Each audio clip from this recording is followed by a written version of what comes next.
Chapter 867. Wilbur stopped in his tracks, staring at both men coldly. Cameron and the others were shocked. Were these two thinking of challenging Wilbur? Did they have a death wish? Instead, the two men scrambled to get down one knee at the sight of Wilbur before chorusing, "We'd like to become your disciples, sir. Please grant us this honor." Cameron exchanged a glance with his companions. It was true that even sanctuary-level cultivators would fight over the chance to be a disciple of a true expert. Just then, Wilbur took out his thunder cleaver and swung it outward. A crack of thunder rang through the air, and a terrifying wave of energy spread out. Cax and Sheldon were shocked, scrambling to defend themselves. Sheldon summoned an enormous shield, and Cax summoned his cutlass. However, the immense power from the thunder cleaver tore through both their defenses at once. Cax was cut bisected at the waist. Sheldon's shield was crushed as he was sent flying a dozen meters.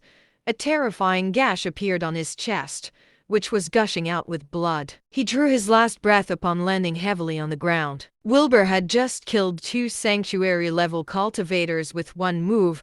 The sight made the three adventurers tremble. "I don't need you to," Wilbur sneered before carrying on forward. Cameron and the others hurried behind him. Wilbur was not interested in having those two as disciples in the slightest. Both men's true colors had been revealed in the Valley of Death, and it would only be a burden to keep them around. The next afternoon, Wilbur returned to the Saturn Village Church with the three adventurers in tow. He sent for Carl and the rest, who introduced themselves and had the adventurers enrolled in no time as disciples of the Church of the Fire Dragon Lord. Wilbur even made them elders of the church. Following that, Wilbur said, "I'm going to train in solitude for a few days. You can handle the church and manage its affairs." The others called out in acknowledgement, and Wilbur returned to his room on the second floor. He entered his demiplane at once. The crystal skeleton lay silently on the ground. The flame serpent hardly dared to go near it, hiding in a corner. Wilbur looked at the flame serpent.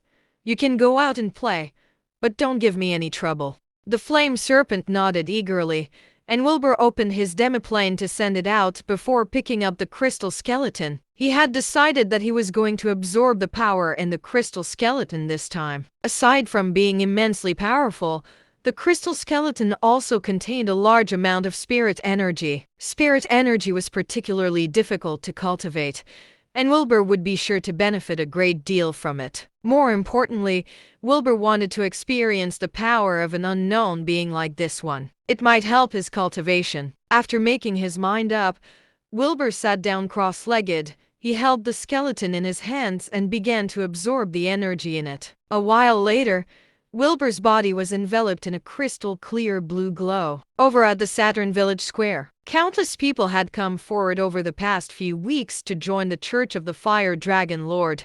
Despite the fact that many of them were here for financial help, no one seemed to mind. Wilbur had said that what they needed right now was numbers.